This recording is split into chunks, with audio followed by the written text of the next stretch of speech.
Taman Marga Satwa Ragunan menjadi salah satu pilihan warga Jakarta untuk menghabiskan waktu bersama keluarga di momen libur panjang Hari Raya Idul Adha. Ya, pagi tadi lebih dari 4.000 pengunjung masuk ke Taman Ragunan untuk melihat ratusan hewan ataupun bersantai menikmati suasana asri pepohonan. Taman Marga Satwa Ragunan memiliki lebih dari 2.000 satwa dengan harga tiket masuk terjangkau mulai dari Rp3.000.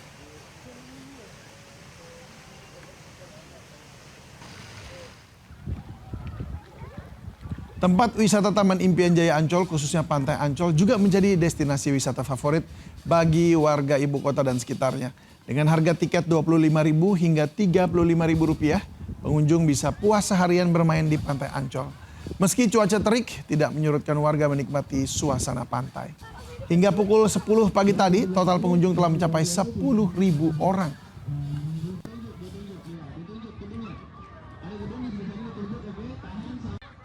Dan untuk mengetahui arus lalu lintas terkini di kawasan Puncak, Jawa Barat, kita bergabung dengan Naura Syafika di Simpang Gadok, Bogor.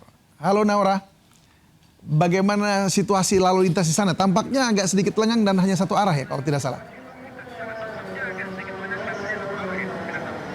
Ya, selamat siang David dan juga pemirsa. Situasi lalu lintas di hari kedua libur Idul Adha di Simpang Gadok, Jawa Barat ini memang terpantau ramai dan lancar. Tadi beberapa menit yang lalu untuk one way dari arah Jakarta menuju ke Puncak baru saja diterapkan. Dan memang tadi saat untuk one way baru saja dimulai sempat ada sedikit antrian dari kendaraan yang dari arah Jakarta. Namun sekarang seperti yang David dan juga pemirsa bisa lihat di belakang kami melaporkan, ini sudah mulai terurai dan juga sudah lenggang. Sehingga memang untuk warga yang ingin berlibur menuju ke kawasan wisata Puncak ini sudah bisa memanfaatkan untuk one way satu arah ini. Yang dimana memang kalau dari informasi kami masih belum menerima informasi apakah nanti akan diteruskan hingga di sore hari ataupun nanti akan di sore hari akan diberlakukan kembali. Namun memang masih bersifat situasional melihat dari volume kendaraan hingga di sore hari nanti yang pastinya akan terus bertambah. Kalau hingga di siang hari ini kami melaporkan memang sudah ada total lebih dari 1.000 kendaraan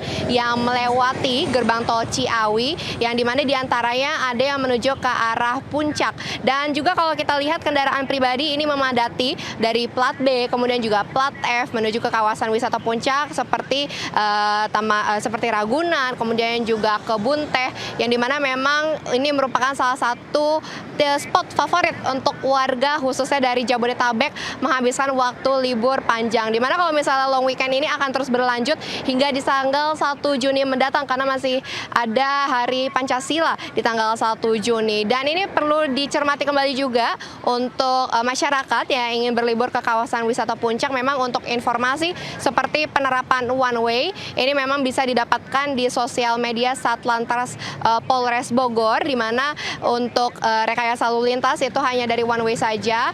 Namun kalau untuk ganjil genap ini sudah tidak diberlakukan kembali. Namun sebelum melakukan perjalanan menuju ke tempat wisata, pastikan kembali untuk kendaraan Anda, kendaraan yang prima dan juga fit. Kembali ke studio, David. Baik Naura, terima kasih untuk informasinya dan selamat bertugas kembali. Idul Adha 1447 Hijriah diwarnai semangat berkurban yang tinggi dari tingkat pemerintah pusat hingga ke pelosok Nusantara. Pada tahun ini jumlah hewan kurban di berbagai daerah melampaui catatan tahun-tahun sebelumnya.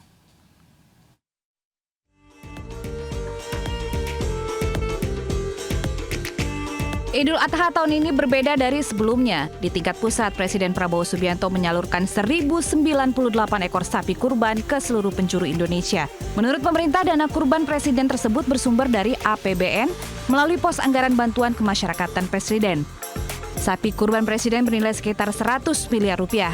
Namun untuk rincian lebih lanjut, Menteri Keuangan Purbaya Yudi Sadewa meminta masyarakat menghubungi langsung Kementerian Sekretariat Negara.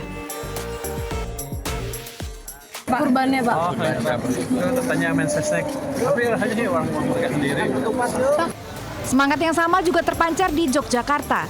Jumlah hewan kurban pada tahun ini di Masjid Jogokarian bertambah dari sebelumnya. 80 ekor sapi dan juga 80 ekor kambing disembelih hanya dalam 5 jam. Daging kurban lalu dibagikan pada warga sekitar hingga keluar daerah. Semangat berbagi juga menyala di Desa Cikaso, Kuningan, Jawa Barat. Warga menyembelih 28 ekor sapi dan 1 ekor kambing. Jumlah ini tercatat sebagai terbanyak sepanjang sejarah desa. Tim Liputan iNews melaporkan. Hari ini Masjid Istiqlal Jakarta menyembelih 65 ekor sapi dan belasan ekor kambing. Langsung saja kita bergabung dengan Nata Arman yang saat ini sudah berada di RPH Masjid Istiqlal.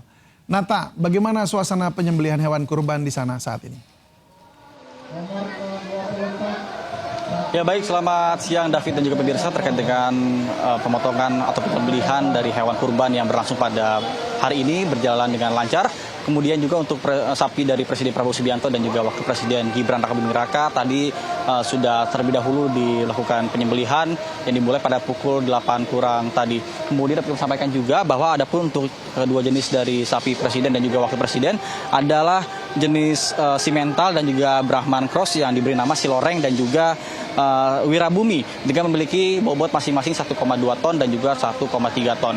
Kemudian adapun bisa Anda saksikan untuk beberapa sapi yang tersisa ini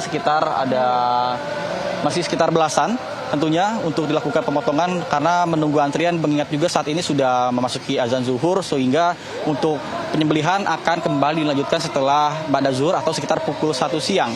Kemudian adapun untuk total keseluruhan dari hewan kurban yang ada di Masjid Istiqlal terdapat 84 hewan kurban. Jumlah ini pun terdiri dari 65 ekor sapi, kemudian 18 ekor kambing dan 1 ekor domba. Dan untuk saat ini pemirsa, proses dari pemotongan masih berjalan, namun sebentar lagi akan dihentikan untuk persiapan menuju ke sholat zuhur. Dan juga untuk pendistribusian sendiri ini dilakukan kepada masyarakat melalui sistem pendistribusian kolektif seperti itu. Yang artinya nanti jadi tidak ada lagi masyarakat yang berkumpul di sekitar Masjid Istiqlal untuk mendapatkan atau menukarkan kupon. Hal tersebut juga digunakan untuk langkah antisipasi dari Kamtipmas. Kemudian jadi nanti skemanya adalah perwakilan dari berbagai masjid yang ada di daerah Istiqlal dan tentunya masih dalam binaan dari Masjid Istiqlal akan beberapa perwakilan membawa daging tersebut yang nantinya akan dibawa ke masjid tersebut dan sehingga dari masjid itulah nanti akan disalurkan kepada masyarakat. Adapun selain dari masjid-masjid yang di bawah binaan Masjid Istiqlal ada juga beberapa lembaga pendidikan seperti pesantren yang akan dibagikan juga oleh panitia kurban yang ada di sini. Kemudian untuk pelaksanaan pemotongan hewan kurban yang berlangsung tadi pagi ini langsung dipimpin oleh Menteri Agama Nasaruddin Umar. Sementara saya kembalikan pada Anda di studio David. Baik Nata, terima kasih untuk informasinya. Selamat bertugas kembali. Pemirsa, laris manis menangguk cuan usai pemotongan hewan kurban, lapak penyedia jasa pembersihan bulu sapi dan kambing diserbu warga di Bojonegoro, Jawa Timur. Puluhan potong kepala dan kaki pun bisa diselesaikan hanya dalam waktu 1 hari saja.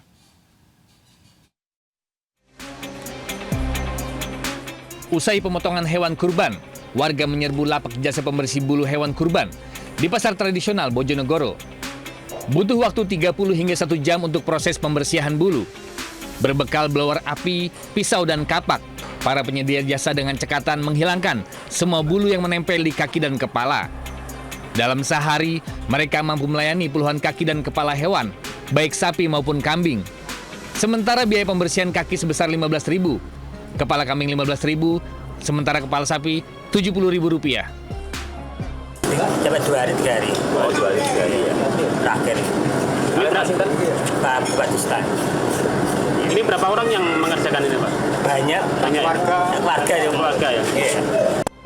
Kepadatan warga memanfaatkan jasa pembersihan kaki dan kepala hewan kurban ini diperkirakan berlangsung hingga hari ketiga Idul Adha atau Sabtu nanti.